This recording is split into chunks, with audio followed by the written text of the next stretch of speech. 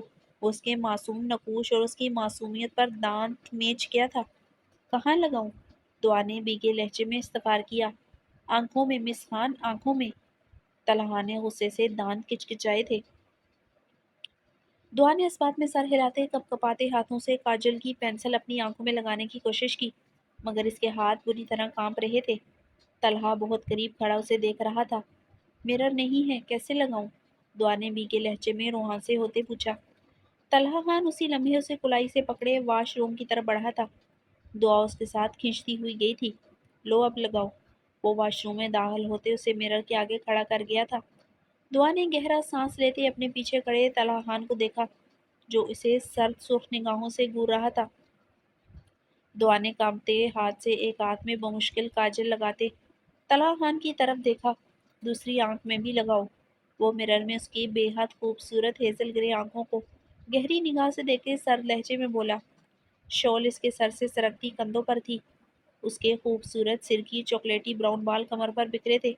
اس نے اپنے بالوں کو سینٹر سے پنس لگائے باقی بالوں کو کھلا چھوڑ رکھا تھا۔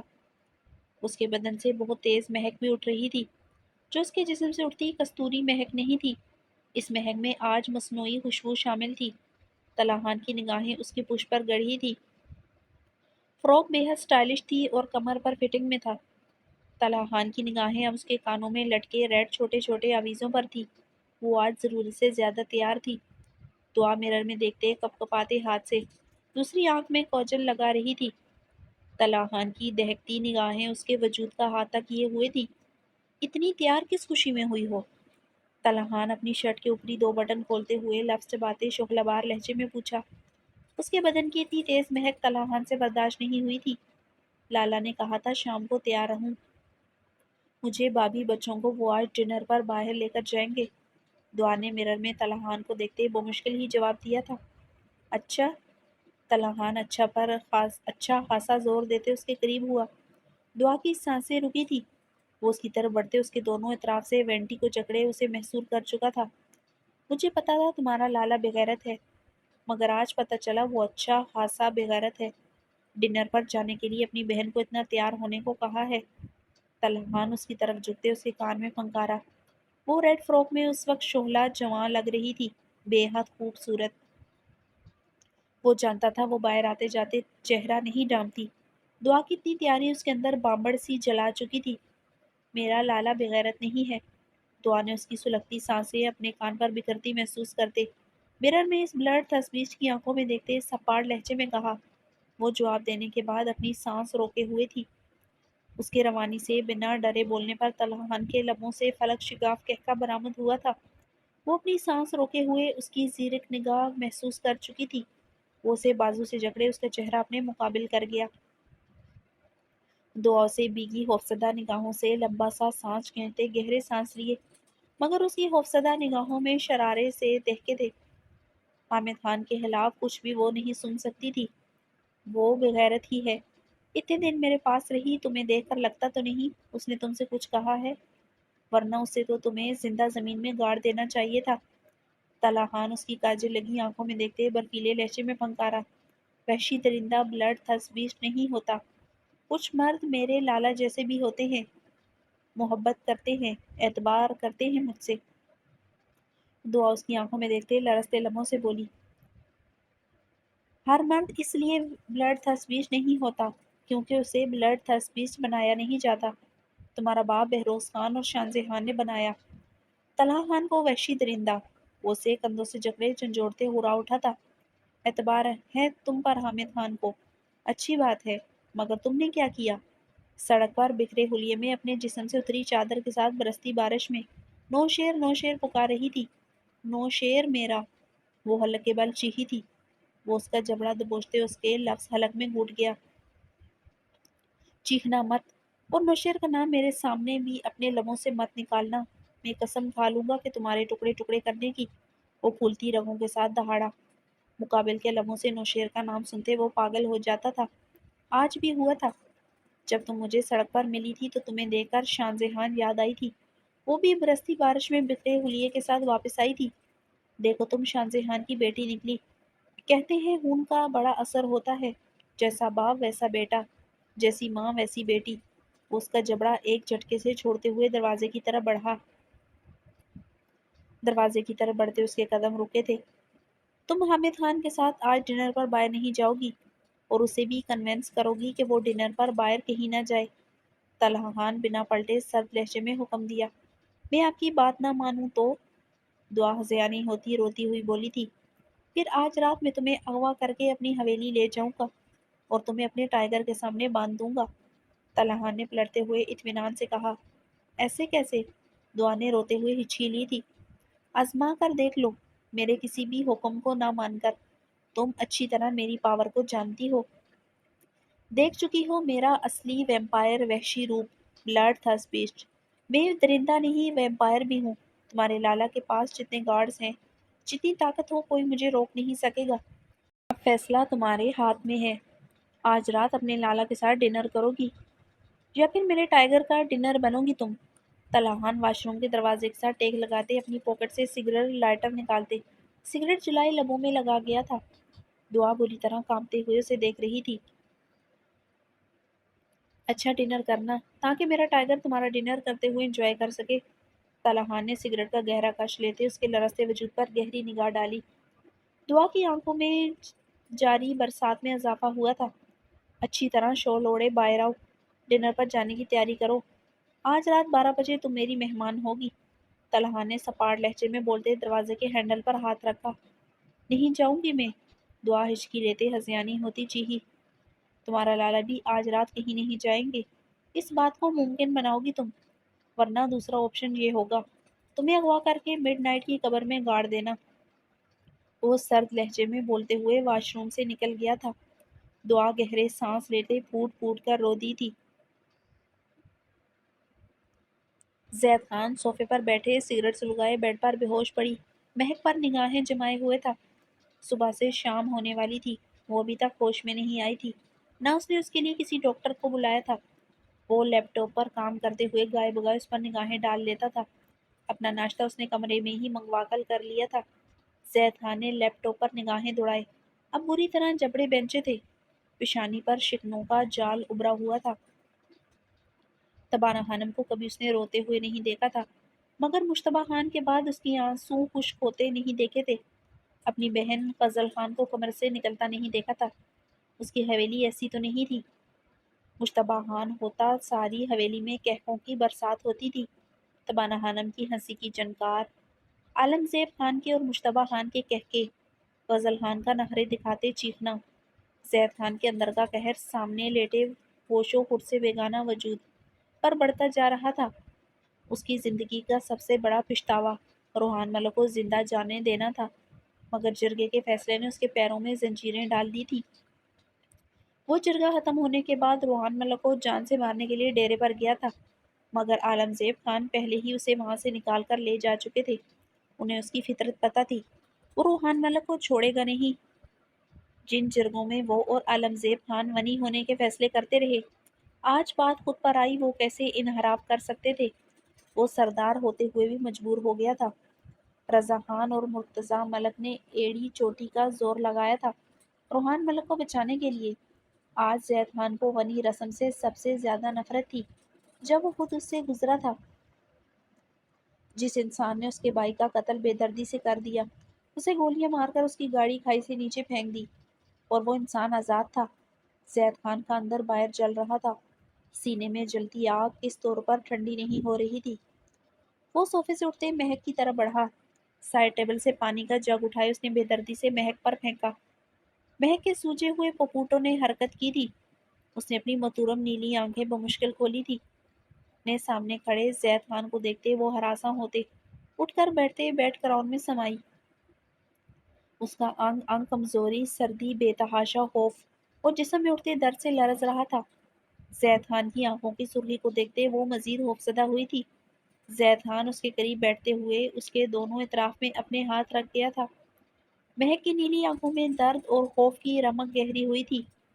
فنگر پرنٹس کی رپورٹ آ چکی ہے، زید خان برفیلے لہجے میں بولتے اس کی نیلی آنکھوں میں اپنی چاکلیٹی براؤن سرخ ہوتی آنکھیں گاڑ گیا تھا۔ زید خان کی بات پر مہک کی رنگت بہت تیزی سے زرد ہوتے سفید ہوئی تھی، جیسے اس کے جسم کا سارا خون ایک لمحے میں کسی نے کھینچ لیا ہو۔ دوسرے فنگر پرنٹس اسی کی انگلیوں کے تھے، وہ جانتی تھی۔ روحان سے پسٹل اسی نے چھین کر وہیں پھینکی تھی۔ اس وقت اسے گھبراہٹ میں کچھ سمجھ ہی نہیں آیا تھا، وہ خود ہی وہ ثبوت ادھر پھینک آئی تھی۔ زید خان کی زیرک نگاہ نے اس کی آنکھوں میں شدید خوف چھاتے اور اس کی زرد ہوتی رنگت دیکھ لی تھی۔ وہ رات سے ایسے ہی زرد ہو رہی تھی۔ خوف تو رات سے اس کی نیلی آنکھوں میں رچ بس گیا تھا، مگر جس طرح اس کے چہرے کا رنگ سفید پڑا تھا، یہ دیکھتے زید خان کی آنکھوں میں قہر وحشت چھائی تھی۔ ابھی میں نے رپورٹ دیکھی نہیں، نہ میں ابھی دیکھنا چاہوں گا۔ زندگی میں پہلی مرتبہ زید خان کو کسی پر ترس آیا ہے۔ اس کی نیلی آنکھوں میں دیکھتے غرایا، جانتی ہو کس پر آیا ہے مجھے ترس؟ زید خان کے سوال پر مہک نے جلدی سے سر نفی میں ہلایا، اپنے بھائی کی قاتل کی بہن پر۔ وہ اس کے گال پر جھکے اپنی سلگتی سانسیں چھوڑتے پھنکارا تھا۔ مہک نے کرم میں ڈوبی سسکاری بری تھی، اس کی سلگتی سانسوں پر مہک کے عارض میں درد کی تراٹیں اٹھ رہی تھی۔ اگر میرا شک ٹھیک ہوا، تمہاری فنگر پرنٹس میچ ہوئی، تو تمہارا بہت برا حال کروں گا۔ یہ پہاڑ تمہاری چیخوں سے تھر تھرا اٹھیں گے۔ ابھی تمہاری یہ کنڈیشن نہیں کہ تم میری سزا سہ سکو۔ وہ اس کے کپ کپاتے وجود کو دیکھتے ہوئے اس سے دور ہوا تھا، مگر ابھی بھی وہ اس کے قریب بیڈ پر بیٹھا ہوا تھا۔ زید خان نے ٹیبل پر رکھا وائرلیس فون اٹھائے، کال ملائے، میرے کمرے میں مہک کے لیے کھانا بھیجو۔ وہ کچن میں رکھے وائرلیس پر کال ملاتے ہوئے بولا۔ مہک نظریں جھکائے بری طرح کانپ رہی تھی۔ آئندہ میں تمہیں بھیگے حلیے میں کمرے سے باہر جاتے نہ دیکھوں۔ اب تم ملکوں کی بیٹی نہیں ہو، ولی میں آئی ہوئی زید خان کی بیوی ہو۔ وہ اس کے اور اپنے رشتے کے ساتھ ونی لفظ لگاتے ہوئے اس کی حیثیت ہر بار کی طرح دو کوڑی کی کر چکا تھا۔ جی، مہک نے نظریں جھکائی بھیگی آواز میں جواب دیا۔ وہ فنگر پرنٹس کا سوچ کر ہی خوف سے مرنے والی ہو گئی تھی۔ زید خان کو رپورٹ دیکھتے اس کا کیا حال کرے گا؟ وہ کیا سوچتی، کتنا سوچتی؟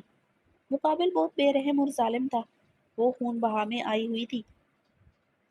اگر یہ ثابت ہو گیا وہ قاتل بھی ہے، تو مقابل کیا کرے گا اس کے ساتھ؟ یا وہ اور کتنا کرے گا؟ وہ آنکھیں موندے کرم میں ڈوبی ہچکی لے گئی۔ دروازہ کھٹکھٹانے پر گلوینا کھانے کی ٹرے لے کر اندر داخل ہوئی تھی۔ زید خان مہک کے پاس سے اٹھتا صوفے کی طرف بڑھتے بیٹھ گیا تھا۔ گلوینا ٹرے مہک کے سامنے رکھتے اسے بھیگی ترہم امیز نگاہوں سے دیکھتے اس کے سامنے کھڑی ہو گئی۔ جاؤ یہاں سے، زید خان گلوینہ کو وہی جمع دیکھ کر بولا۔ جی ہاں۔ گلوینہ جلدی سے کمرے سے چلی گئی تھی۔ مہک اپنے سامنے رکھی ٹرے کو دیکھ رہی تھی جس میں 2 روٹیاں اور ایک پلیٹ میں کوئی سبزی تھی۔ یہ کھانا دیکھتے مہک کے لبوں سے سسکاری نکلی۔ یعنی اس کی اوقات ملازماؤں کو بتا دی گئی تھی۔ ان 10 دنوں میں اسے ایسا کھانا نہیں دیا گیا تھا جو اسے آج دیا گیا تھا۔ وہ کھانے پر اپنی بھیگی نگاہیں ٹکائے ہوئے تھی۔ مقابل کی شدتیں اور اس کے تھپڑوں نے اس کے اندر باہر نقاہت زدہ کر دیا تھا۔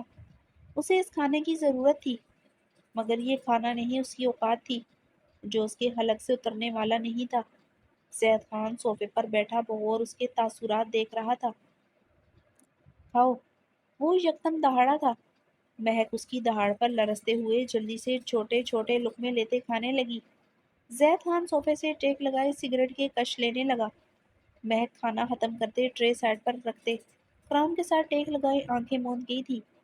کھانا جیسا بھی تھا مگر اسے کھا کر اس کی جان میں جان آئی تھی۔ اسے اب سمجھ آئی تھی زندہ رہنے کے لیے تو صرف کھانے کی ضرورت ہوتی ہے، چاہے کچھ بھی ہو۔ کمبل لے کر میرے پاس آؤ۔ زید خان کے حکم پر وہ لرزتے ہوئے آنکھیں کھول گئی۔ وہ صوفے پر سر ٹانگیں پھیلائے سگریٹ کے گہرے کش لیتے سر کے نیچے کشن رکھے ہوئے تھا۔ مہک لرزتے ہوئے اسے دیکھ رہی تھی۔ اس کے پاس جانے کی ہمت نہ تھی۔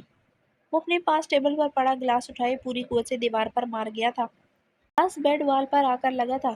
مہک کی فلک شگاف چیخ برآمد ہوئی تھی۔ رو مت، تمہیں نہیں مارا۔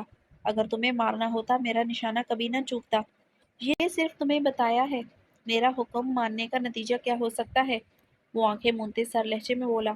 مہک اسی لمحے کمبل بیڈ سے اٹھائے زید خان کی طرف بڑھی۔ مہک کمبل اٹھائے اس کے پاس آ کر کھڑی ہو گئی تھی۔ وہ بری طرح کانپ رہی تھی۔ کمبل اسے اٹھایا نہیں جا رہا تھا۔ ٹانگوں پر ڈالو میرے اور میری ٹانگیں دباؤ۔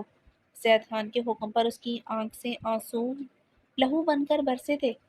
مہک کمبل زید خان کی ٹانگوں پر ڈالتے اس کی ٹانگوں کی طرف بیٹھی تھی۔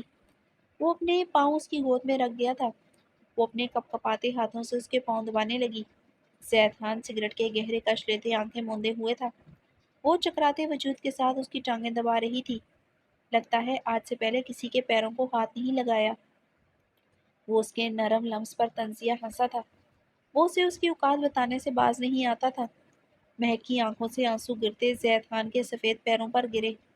وہ اپنے پیروں پر نمی محسوس کرتے اسے کلائی سے کھینچتے اپنے اوپر کر گیا تھا۔ مہک اس کے سینے سے لپٹی تھر تھر کانپنے لگی تھی۔ اس جگہ سے اس کے پیر بہتر تھے۔ جب یہی سب کچھ روز کرنا ہے، ان نیلی آنکھوں پر قیامت ڈہانے کا فائدہ؟ وہ اس کی گہری نیلی آنکھوں دیکھتے ہوئے استزائیہ بولتے کمبل اس کے اوپر کرتے اسے اپنے سینے میں بینچ گیا تھا۔